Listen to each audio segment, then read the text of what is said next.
দেখো বন্ধুরা, আমি আর আচার বানাতে লেগে পড়েছি। এখন রাত 8:30 বাজে আর আমি এখনই আচার বানানো শুরু করেছি। এই যে দু রকমের আচার বানাবো। এই দেখো, একটা এরকম আম কেটেছি আর একটা এই দেখো আচার হচ্ছে। এখনও কোনো মশলা অ্যাড করিনি, শুধু হিং অ্যাড করেছি। আর দেখো জিরে গোলমরিচ গুঁড়ি এই যে, আর এদিকে তোমার মেথি আর সর্ষে, কালো সর্ষে গুঁড়ি করে রেখেছি। সবই গুঁড়ি করেছি, আমি গুঁড়িই করি সব কিছু বাড়ি। এই দেখো ধনে গুঁড়ি, যে গরম মশলা আছে, গরম মশলা, আর এদিকে লঙ্কা লঙ্কা গুঁড়ি করে রেখেছি।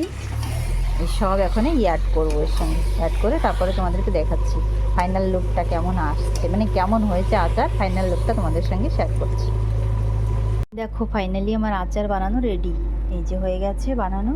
এই দেখো দু রকমের আচার তো, এই যে হয়ে গেছে।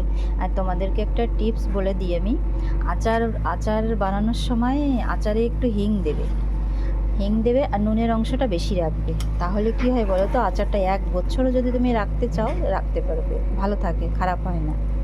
দেখো, আর এই যে আচারটা দেখছো, এটা কিন্তু রুটি পরোটা প্লাস ভাতের সঙ্গেও খেতে পারবে, দারুণ লাগে কিন্তু খেতে। আমি ওই জন্য এই আচার এরকম করে আচার বেশি বানাই।